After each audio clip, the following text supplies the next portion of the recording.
Hello, my name is Kate Higgins and I'm going to demonstrate my final year project, which is a hybrid web application to teach users Irish Sign Language. Background information about my app. iSign ISL is the name of the app, and it is a hybrid e-learning application, which means it can run on web applications as well as mobile applications. The main goal is to create a free, easily accessible learning tool tailored towards students. I'm working within my reach and allowing the app to become more advanced in the future. So why did I choose this project? So I chose an e-learning application because it showcases the type of student I am and the skills I acquire, and it allows me to focus on UX design and remains within my scope. For me, it was important to not go too far outside my reach, as in our course they don't put a massive emphasis on becoming developers, but UX design is a passion of mine, so I wanted to put the main focus into that, but still creating an app with nice functionality. After talking to others with experience with ISL, I decided to choose that as I felt that it was lacking a widespread knowledge and I'd like to further it with my application. So the technologies I used. I use web application languages such as TypeScript, CSS and HTML, with TypeScript obviously working with JavaScript.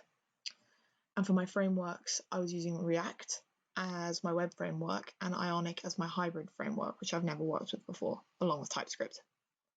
For my database, I'll be using Google Firebase. Right now I only have Firebase authentication working on the application.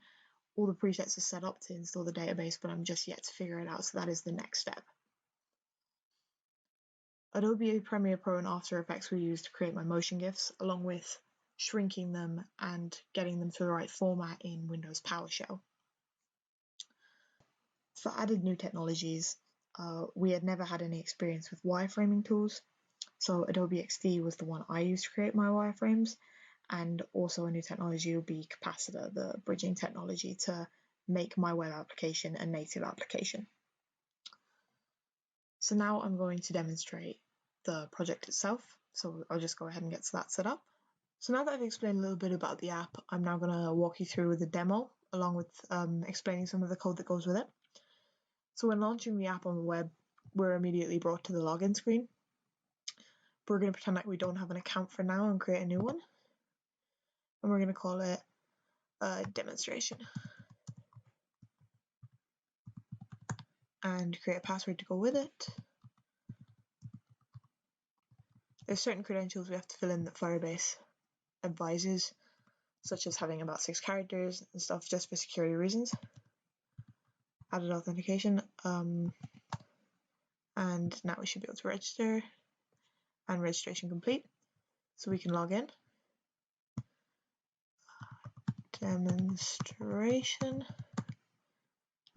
and put in your password, and we can go ahead and log in. So I'll walk you a little bit through the homepage in a second after I go through the Firebase behind that. So I use Firebase authentication to be able to log in. And we can look here. If we refresh, we should see that the new user was added, demonstration@isign.com.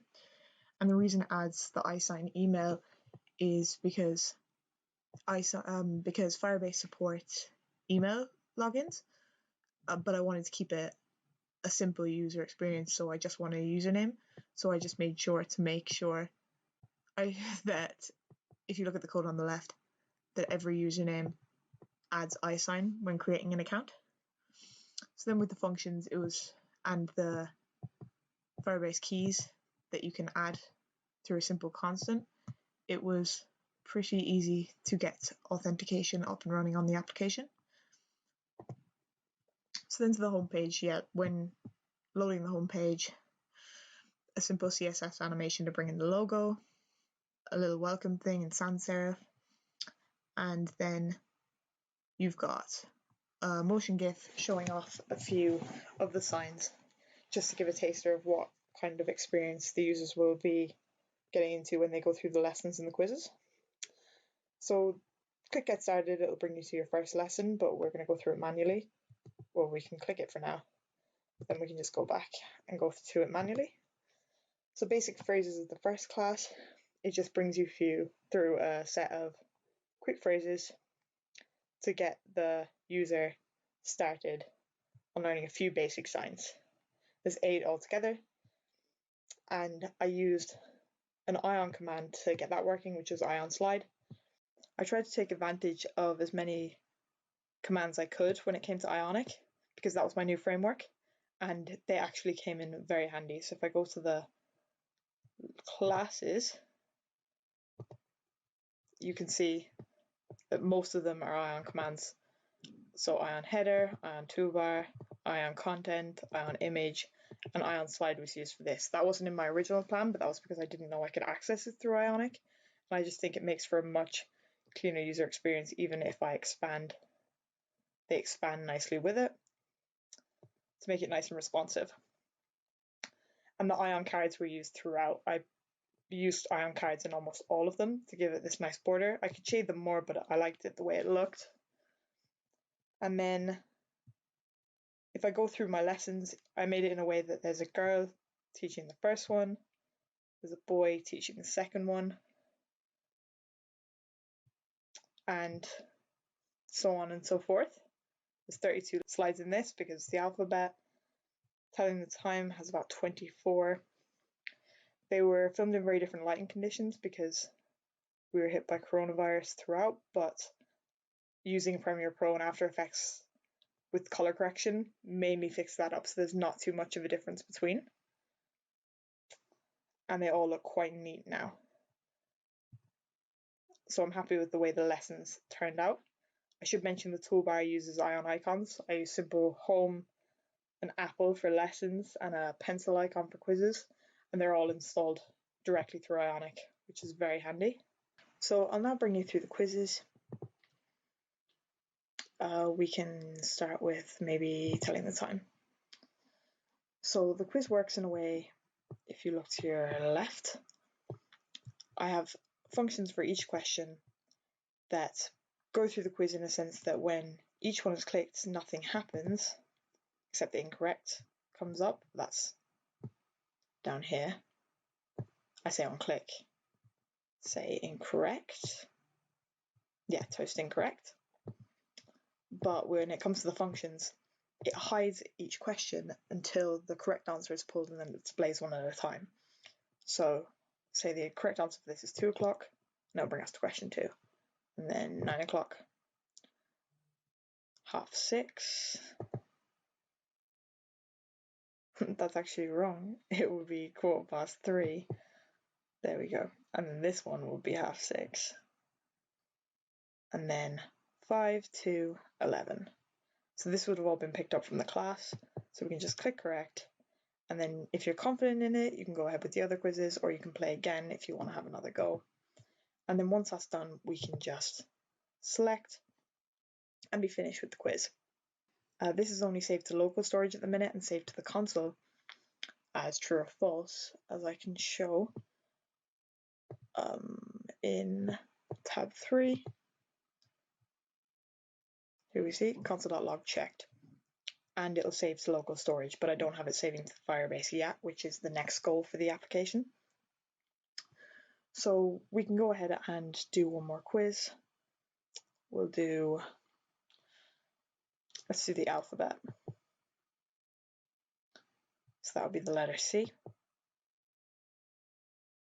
That would be the letter F. And these would all have been picked up from the classes, the lessons, and the same gifts used, just selected a few out of them, depending on the amount of slides in each class. So this would be B, then L, and W. That's score 5 out of 5, perfect. So we can go ahead and log that one as well, the alphabet, and we can continue on as such. So the last thing I want to demonstrate on my application on WebView is the settings tab, which was an added feature. It wasn't in my original goals, but I just wanted to give the app as much scope as possible going forward. And I thought the logout button looked better in here. I also added a dark mode feature, which is very handy to do in Ionic. The only difficult thing was getting it toggling between. But with the Ion icon, I think it just looks very pretty and gives as much accessibility to users as possible, as well as saving battery life and etc. So it all adjusts to the new color scheme. And I think it looks pretty nice and still stays with that blue color scheme I was originally going for. So we can go ahead and log out. And then the user can log back in whenever they want or register a new user. So now that we've demonstrated the web functionality of the app, we can now talk about how to make our app native, which I used Capacitor that runs with React and Ionic to bridge the gap between running on web and running natively.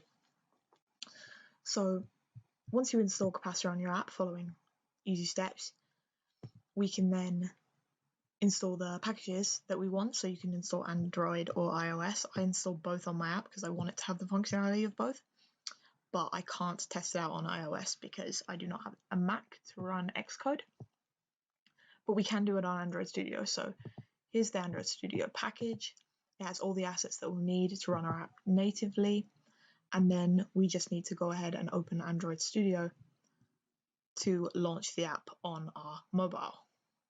So now that we've opened Android Studio, we can see the app is fully integrated over. And the only thing left to do is to create a splash screen, which I have right here.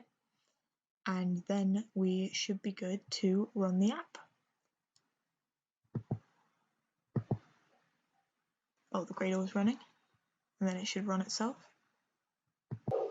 So the build was successful, and now we can go ahead. The emulator doesn't function on my computer. It doesn't support emulators, so I'm going to run it on my phone and do a screen record from in there to see the final bit of the application. I'm going to go ahead and install the app on the phone now.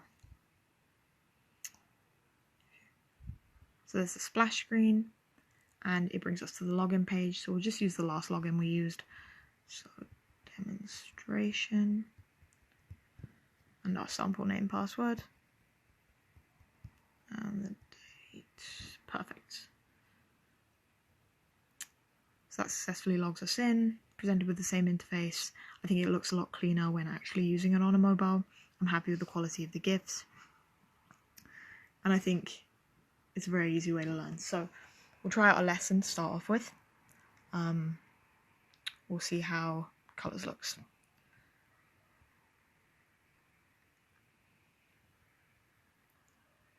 So overall, I think they have a very clean look, swipeable, nice and easy for you to use on mobile. It's comfortable in the hand. So yeah, that's how the lessons are looking. And then we can try out the quiz. So we'll try basic phrases. So we've got hello. You're welcome.